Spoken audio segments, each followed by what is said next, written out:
During the second half of the 20th century, the world's two major powers were engaged in a face-off without direct confrontation for almost 45 years. Let's trace on a map the chain of events that shaped the Cold War. At the end of World War II, major European powers are weakened after more than 60 million deaths over 6 years of fighting. Two superpowers remain in the world, the United States of America and the USSR, who fought together as allies to defeat Nazi Germany and the Empire of Japan. The USSR, or the Union of Soviet Socialist Republics, is a vast area covering 1/6 of the land surface of the planet. It is a federal state under a communist regime consisting of 15 republics and headed by a single party. The United States of America is a liberal democracy based on capitalism. It has a military edge, being the only power with nuclear weapons, and also boasts the world's strongest industry and economy. Both powers try to peddle their influence in Europe.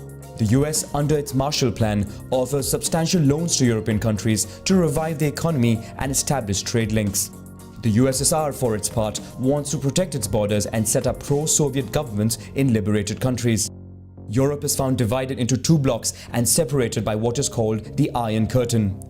In Germany, Allies merged territories they control in violation of agreements signed with the Soviets. In response, the Soviet Union imposes a blockade on West Berlin, which is still under Allied control. An airlift is set up to bring supplies to the area. Henceforth, both powers harbor a fear of the other. On both sides begins a witch hunt. In the United States, federal employees sympathetic to communist ideas are fired. Even Hollywood is used as a tool to produce anti-communist propaganda. In the USSR, any form of opposition is suppressed. Beyond ideology and clout, the two powers battle for influence in the fields of science, industry, space, sports and military. The Soviet Union invests heavily in industry and arms, and in 1949 tests its first atomic bomb. The same year, the United States sets up NATO, a military alliance between countries of the Western Bloc.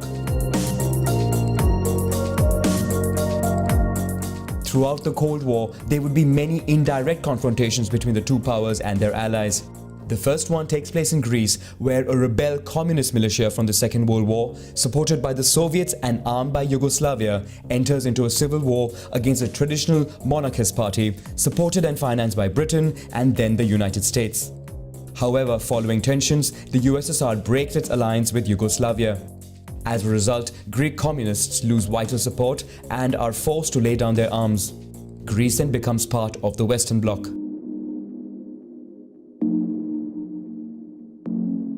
In China, after 3 years of civil war, the communists prevail over the nationalists, who retreat to Taiwan. The USSR wins an important ally in the region that would influence two wars in particular. The first was fighting alongside communist North Korea against South Korea, which was supported by a UN-led international force directed by the United States. After 3 years of fighting, a ceasefire leaves the Korean peninsula divided in two. China also intervenes in French Indochina, where it supports a rebel communist militia against France, which, after struggling to regain control of its former colony, is forced to leave the region. Vietnam is divided in two at the 17th parallel, with communists in the north and nationalists in the south supported by the United States. This marks the beginning of the Vietnam War. In response to NATO, the USSR organizes its own military alliance through the Warsaw Pact. The following year, France and Britain unite with Israel in a surprise war against Egypt to regain control of the Suez Canal. The United States and the USSR oppose this attack and quickly impose a ceasefire, marking the end of European dominance in the region to the benefit of the USSR. The Soviet Union, which has now caught up in military and industrial technology, installs hundreds of long-range missiles pointed at Western Europe. In response, the US points its missiles towards Soviet territories. Following disagreements, China breaks its alliance with the USSR as the country aims to distance itself and become a new world power. On the other hand, many countries break with the two main camps and choose to remain neutral by creating the non-aligned movement. In Latin America, the United States plays its part to ensure no room for communism, but the country fails to militarily overthrow the new communist government in Cuba. The USSR takes advantage of the American failure to diplomatically influence Cuba. Soldiers and Soviet military ships are sent to the island and missiles are installed and pointed at the US. Tensions build to a point where the marine forces of both sides get ready to face off against each other. The whole world holds its breath and many countries prepare for an eventual World War III.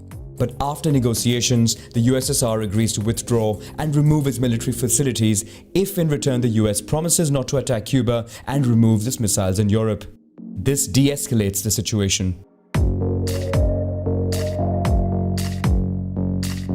In Vietnam, the United States, fearing a communist takeover of the South, organizes a military invasion with more than 500,000 soldiers. This decision antagonizes France, which prefers to find a peaceful solution. France decides to distance itself from the increasingly assertive United States and leaves NATO. In 1975, communists win the war, inflicting a heavy defeat for the United States, whose image is tarnished globally. The USSR took this opportunity to revive its political influence in the world. On the one hand, it supports communist militias in Africa, which takes over power in newly independent countries. On the other hand, the country sends its army to Afghanistan in support of the communist regime fighting the Mujahideen, a group of Islamists supported and funded, among others, by the United States. The USSR also upgrades and replaces its missiles directed towards Europe with more precise ones. This marks the beginning of the Euro missile crisis, which threatens Europe and pushes the United States to install new missiles of its own. This sparks an arms race, with the USSR investing up to 14% of its gross national product on the cause. The Soviet Union begins to run out of money. At the height of the crisis, it tries to implement economic reforms, but to no avail. The two global powers eventually meet to begin disarmament negotiations. The USSR withdraws from Afghanistan and stops funding communist militias in Africa. It attempts to open up to reforms and boost transparency, but it is already too late for the Soviets, who can no longer quell multiple revolts. The Berlin Wall is destroyed and Germany is reunited. In 1991, the USSR implodes and the 15 republics become independent states, marking the end of the Cold War.